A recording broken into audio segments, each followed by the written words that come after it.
What's up, everybody? We are the Duderes coming at you with another video. This is Anime Overload, our weekly talk show where we talk about the hottest topics in anime and manga. My name is Todd. And I'm Jeremy. And this is our revised edition of Anime Overload. If you've seen previous Anime Overloads, we've done live reviews about, certain shows and whatnot. Well, like I said in our State of the Channel address, that we're going to be changing how we're going to be doing Anime Overload and Today in Anime to see what works and what doesn't, and what's the most efficient for us and most entertaining for you. So this is how we're going to be doing things, just audio only for now. I think, we could change in the future, but this is how we're going to do it. Every Thursday, we're going to be releasing Anime Overload, and just have some topic come out, and that's how we'll do it. And sometimes we'll even have special edition episodes, depending on what's out in the news and stuff, and if we want to talk about it or whatever.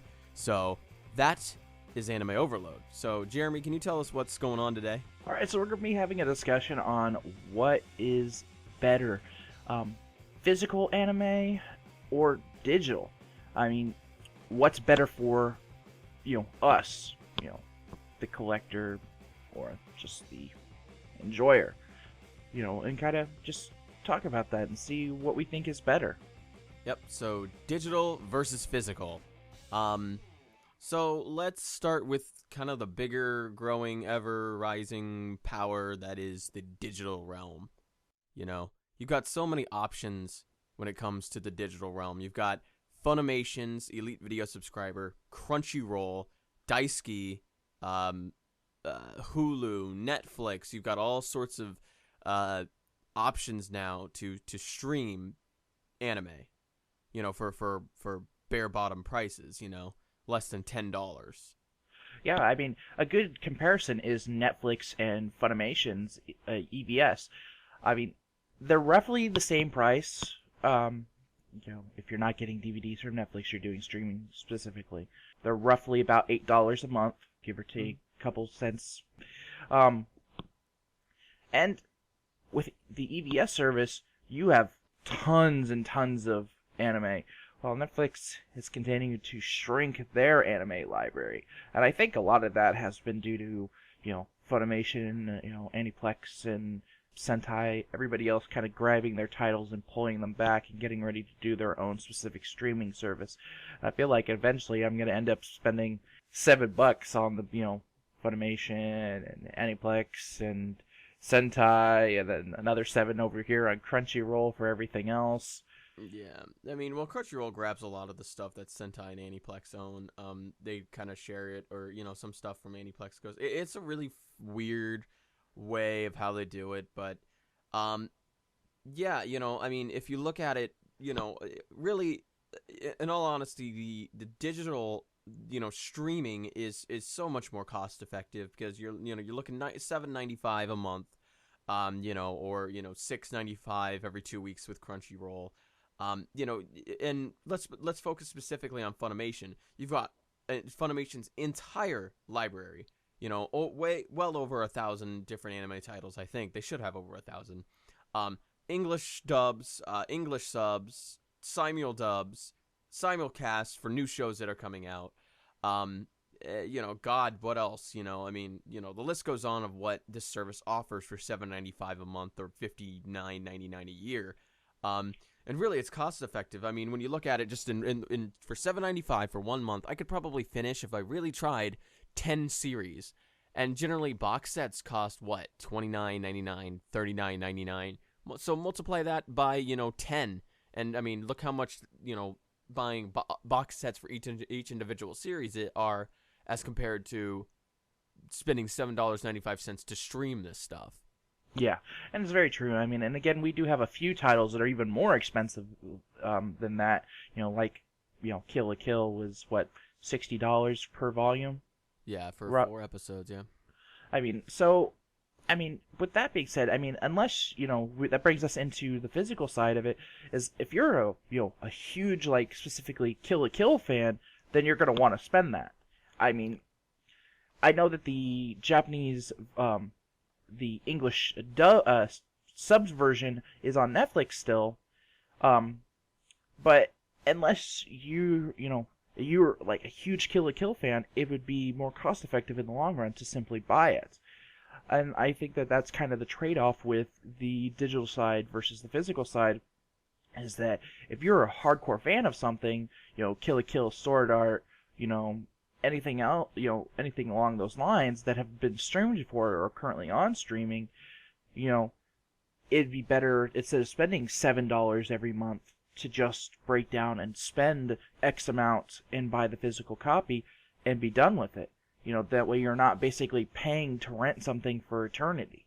Yeah. Yep. I mean, and from what I've said so far, it sounds like I'm all about digital, but that's actually not really true. I'm a both kind of guy. I'm a big collector. I am a collector of video games, of anime figures, of manga, and of course of anime DVDs. I love to buy that stuff, get special editions. I'm a big Kill la Kill fan, and I really, really liked the packaging and the stuff that came with it. So I did spend $60 on 4 episodes. I'm not proud of it because, when the DVD was over, I expected to see episode 5, and I'm like, oh, wait, this only has 4 episodes on it. So it was kind of bittersweet, but at the same time, I'm a physical guy, and I do like owning that and having it in my hands and having it in my collection on display. I'm just that type of person. It's what I enjoy. I mean, luckily, Jeremy and I have different views on how we do things to make it, more interesting. But no, like I said, I like both. I do have, I've had, oh man, for about 7 months, I think I've had the Funimation Elite Video subscription. I have not looked back since then. I absolutely love it. It is essential to my life now. Same with Crunchyroll. I've had it for 2 months, maybe, probably less than that, just because I got it for Durarara's dub, and then I realized once the spring season started, I'm like, holy shit, Crunchyroll actually gets a lot of stuff. They really do. They get a shitload of stuff to get, and that's really what Crunchyroll really is about. Is that simulcast stuff, but that's a whole nother topic for another day. But yeah, so no, I'm a both kind of guy. I'm a both kind of guy. And for me, I guess it's really dependent on the title. I mean, I love Gundam. It is probably my favorite anime series, like, ever. There's very few things that come up into that level of love for me. So I own a lot of the different Gundam series. I own Wing, 8th MS Team, Gundam 00. I've got the box set for Zeta. I have the movies for the original, Mobile Suit Gundam. Just, a couple. I've also got High School of the Dead, and I've got Darker Than Black, both seasons for that. And then I have some anime movies mixed in there, and my wife's got some stuff, but we're not talking about that. Her stuff's kind of weird, but... So, for me, it's really about, do I enjoy it enough to watch it over again? And with most series, I'll enjoy it enough to watch it once, but that's really about it. Unless something... there's a second season, I want to go back and rewatch it to get caught up before the new season starts. After I'm watching anime, I'm really one and done with it. So the streaming side for me is really kind of where I'm at with it, is more cost effective. But I do like seeing the physical side, especially when they're cost effective, to being able to buy into those, get those, especially special editions and things like that make it kind of more interesting to the consumer. Yeah, I mean, and like you said earlier, eventually, and this would take a while, but eventually, doing streaming will eventually cost more than what it would take to actually buy physical stuff. But honestly, streaming has only been around for 5-6 years at the most, really. That's kind of when it boomed into popularity, was kind of 09-ish area, give or take. Pretty much give or take. But, that's if you, do $59.99 every year, or if you just do $7.99 through Funimation or whatever. But yeah, but really, it's there's not really a lot of downsides to digital unless you're a collector like myself. I probably do own a few series that I'll never watch again. I think I own like Witchblade. I own that series, but I don't think I'm ever gonna watch it again ever. I wonder why, because that kind of that ending was kind of Don't remind me. that Don't ending remind me. that's another video right there. Get that shit out of here. And I even like, and even like to help digital even more. If you look at some of the physical, if you want to buy physical and you want to go out to the store, for example, like FYE or I really don't want to say like Walmart or Target. I mean, But Best Buy has some physical yeah, anime. Best Buy. It's another great one. Best Buy and like FYE, specifically like DVD specific places. You just look at those prices and they're a freaking joke. Especially with FYE, they sell. They're probably selling the Blu-ray of High School DxD for $59.99 right now, and I could probably go to Amazon or Funimation's website and buy it for either $29.99 or $19.99 or $24.99 and save upwards of $25. For example. Yeah, it's just the point I'm getting at is that anime in stores is just ridiculously overpriced, and you can just stream it. Yeah. For at such a cheaper price. There is one kind of local mom and pop shop that has a pretty decent selection of anime here that's not too bad with their prices, and occasionally they'll just have a store-wide sale with it. So, I mean, their things are okay, but for the most part, a lot of the places, yeah, it's just like, yeah, I'm not paying that. Yeah, I mean, once I couldn't pass up something because they had something that was really rare, and it was the Steins Gate what was it? It was like the Steins Gate Blu-ray chipboard box, which is hard to come by because they didn't print that many of them, and there it was right there. So I spent $65 on 12 episodes, or I don't think it had. I could be wrong. I don't know if it was a complete collection or not. So I don't know if it had the entire series or if it only had half. I don't remember. So that's my bad. But I did buy that series for $65. So it's something that as a collector I really wanted. Yeah. So I mean, I guess Todd, where do you really stand on this? I mean, are you more for the physical or are you more for the digital? Digital is something that we can't fight really anymore. Whether it be anime and manga, whether it be video games, and whether it be movies or television. Digital is something that is now becoming the norm, has become the norm, and you really can't stop it. I mean, I like its cost effectiveness. I like how it doesn't take up space if you want to, you don't, because when you buy stuff, obviously it takes up space. It's got so many pros to it, but at the same time, if you're a collector, streaming is great and all, but it's just not the same without having it in your hands. So really, streaming is cost effective for the fans who love anime, but aren't really hot on prices, but they certainly want to watch and enjoy this medium. Physical is, while normal people, normal fans can certainly buy their favorite series, really, physical is becoming much more of a collector's niche now, is really what it's becoming. But I certainly do not want physical to go anywhere. I would very much like Funimation, Sentai, Aniplex, so on and so forth, to continue releasing regular editions of anime, special editions of anime. I want to see that. I definitely do not want that going away anytime soon. And I don't think it will. No, and I agree with you. Physical is turning into more of a niche community, but those special editions are definitely bringing a lot of people in to get those. And, streaming is more or less cost effective. That just depends on how into a specific series you are. I mean, a great example for digital and me is Attack on Titan.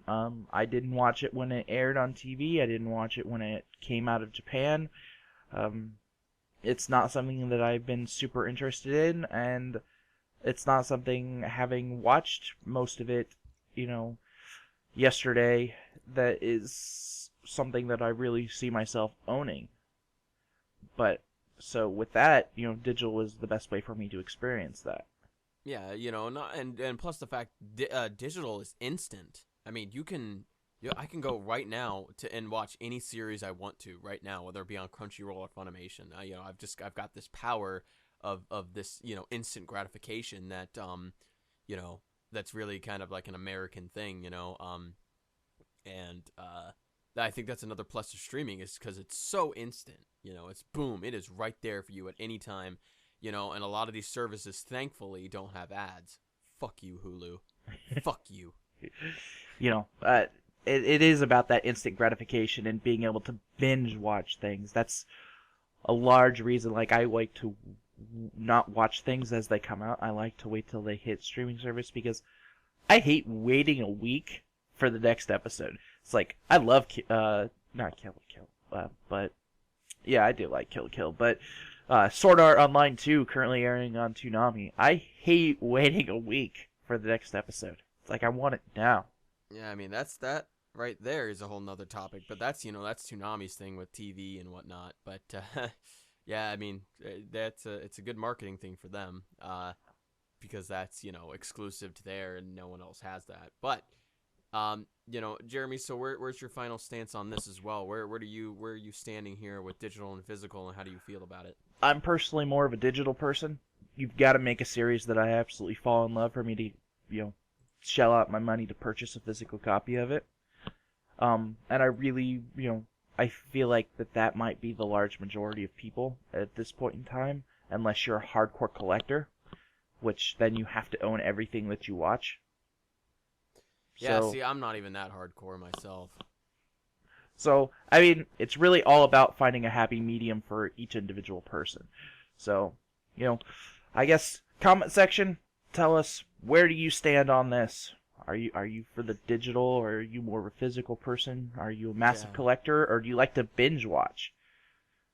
Yeah, so. I'd like to see what the comments have to say, and see how many people see digital, physical, or both. Actually, Funimation is changing up the physical a little bit by adding the like marathon feature. That might not be the official name of it, but what it is, it skips like after the first episode, I think it skips the opening, the ending, and the preview for the next episode. So they are these seamless transitions from episode to episode, so you're not waiting 4+ minutes if you add all that together. And it's something that I really love. I absolutely love that feature that Funimation's added. So now they would just add it to their streaming service.